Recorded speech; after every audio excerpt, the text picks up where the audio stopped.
positive day in South Africa, up around 0.8%. Pretty good day on the volumes front, just over 11 billion rand passing through the markets, and all eyes on Ben Bernanke, as that's the word on the street. Yeah, certainly. I think it's been a very volatile, say, couple of sessions, and you could argue maybe in the short term the market is maybe a little bit oversold. What is going to happen tomorrow? It's quite difficult. I think we need to, I suppose, just make some peace with the fact that the market has had a reasonably good run over the last couple of months. Earnings growth looks like it's slowing. Leading indicators are turning down.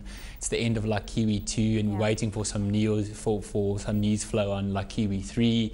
And there's a lot of and there's a fair amount of uncertainty, and I don't think that's going to really be removed anytime soon. So I think we're going to be in for a very slow and very choppy 3 to 6 months.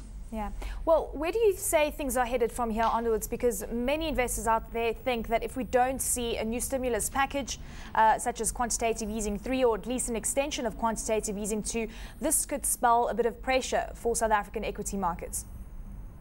Yes, definitely. I think in our view, markets are certainly not cheap, especially emerging markets. And I think emerging markets have really benefited from a very weak dollar and from the likes of very low interest rates, especially like in the US. And with Kiwi 2 ending, we think that a lot of the cheap money that has found its way into emerging markets like our own will be repatriated back to the United States, anticipating higher interest rates. And we do not think it's going to be good for our market.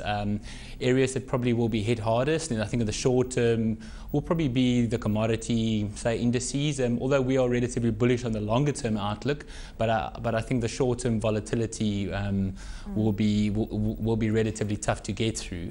So yeah, I think in short it's going to be a relatively bumpy ride. Well, let's go through some of the biggest moving stocks in South Africa today. Exxaro, a gain of almost 2% in today's session, and Dutch lifting its rating on the stock to buy from hold. And it seems that this is on the back of price momentum coming through in heavy minerals. And this adding optimism to the likes of Exxaro. Given this positive scenario that is playing out, shouldn't we seen slightly more positivity coming through for Exxaro, or do you think that this has largely been priced in?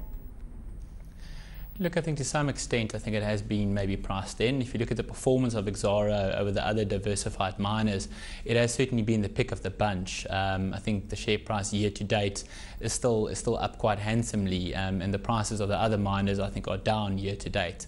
I think that Exxaro is a share that we've been relatively bullish on. We don't think it's overly expensive, and if you look at the composition of the earnings for Exxaro, about 2/3 come from its stake in Kumba iron ore, and we're relatively cautious, I think, on the outlook for iron ore prices, because we think it's at historically very high levels, and we do think that the current level of prices are certainly not sustainable. But we would argue that we don't think that Exxaro is pricing in the very high iron ore price over the short to medium term, whereas in Kumba's case we would argue the opposite, and that is probably a little bit on the expensive side. And then if you look at the remaining 30% of Exxaro, that is really the coal business, where there's a lot of volume growth that is going to come through over the next couple of years, and then about 10% is basically the mineral sand side, which, as you have pointed out, there's been strong price momentum. The outlook for that part of the business is certainly very, very good. So the rump of Exxaro, so the Exxaro X, the iron ore side, is certainly looking like a pretty good investment to us, and we quite like the stock on a medium to longer term basis. So from optimistic shares, we're going to delve into some of the losers on the top 40. Goldfields at the bottom of the top 40, down almost 3% today. Harmony also shedding ground. Anglo Gold, pretty much the same picture there. We're starting to see a bit of diversion coming through when it comes to the local rand gold price relative to the share prices. But when it comes to Goldfields, we have heard a bit of negative news coming through from Peru. We could be seeing windfall taxes imposed in that country, and that of course is going to impact Goldfields quite extensively. Yes, I think it will, and I think with all bad news flow, I think the market does tend to overreact and priced in kind of the worst case scenario. So you are right in pointing out that Gold Fields does have exposure to the Peruvian market.